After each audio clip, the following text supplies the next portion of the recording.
प्रदेश के मेरठ से सख्ते में डाल देने वाली हत्या का मामला एक बार फिर उछाल पकड़ रहा है। पुलिस का कहना है कि शहर के सौरभ राजपूत नाम के एक व्यक्ति की हत्या उसकी पत्नी ने अपने बॉयफ्रेंड के साथ मिलकर कर दी। 29 साल के सौरभ राजपूत लंदन में काम करते थे और पिछले महीने ही वापस लौटे थे। सौरभ के परिजनों ने मेरठ पुलिस में उनकी गुमशुदगी की शिकायत दर्ज कराई थी। मेरठ पुलिस ने बताया कि 28 साल की मुस्कान रस्तोगी ने अपने बॉयफ्रेंड साहिल शुक्ला के साथ मिलकर 3 मार्च को अपने पति सौरभ राजपूत की रात को हत्या कर दी थी। पुलिस ने प्रेस वार्ता कर बताया कि शव को एक ड्रम में डालकर कंक्रीट भर दिया गया था। पुलिस उस ड्रम को कब्जे में लेकर थाने ले आई और फिर कंटर से ड्रम काटकर शव को बाहर निकाला गया। सौरभ राजपूत के बड़े भाई राहुल उर्फ बबलू की तहरीर पर थाने में रिपोर्ट दर्ज की गई।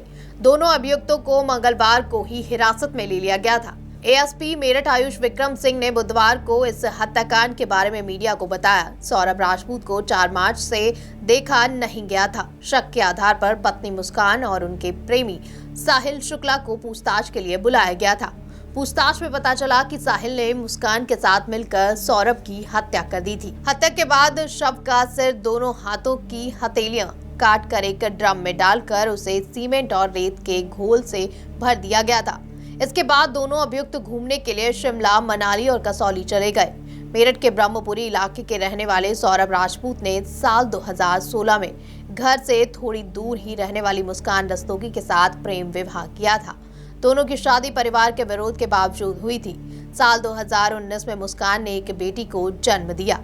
तो वहीं अगर बात की जाए कि आखिर 3 और 4 मार्च को पूरी तरह से क्या हुआ था, पुलिस ने कहा कि पूछताछ में मुस्कान ने अपना अपराध स्वीकार कर लिया है। मुस्कान ने पुलिस को बताया कि 2 साल पहले सौरभ लंदन में काम करने के लिए चले गए थे। इस दौरान मुस्कान और साहिल के बीच दोस्ती और बढ़ गई। मुस्कान ने पुलिस को बताया कि सौरभ का पासपोर्ट एक्सपायर होने वाला था और उसे रिन्यू कराने के लिए वह 24 फरवरी को भारत आ रहे थे। पुलिस के मुताबिक हत्या के लिए मुस्कान और साहिल ने पहले ही पूरी योजना बना ली थी और चाकू और बेहोशी की दवाएं खरीद ली थी। हत्या के दिन यानी 3 मार्च की रात मुस्कान ने सौरभ के खाने में बेहोशी की दवाइयां मिला दी और जब वह बेहोश हो गए तो साहिल ने सौरभ का हाथ पकड़ा और मुस्कान ने चाकू से कई वार किए। पुलिस के अनुसार दोनों ने शव को बाथरूम में ले जाकर 3 टुकड़े कर दिए। सबूत मिटाने के लिए कमरे को ब्लीचिंग पाउडर से धो दिया गया था।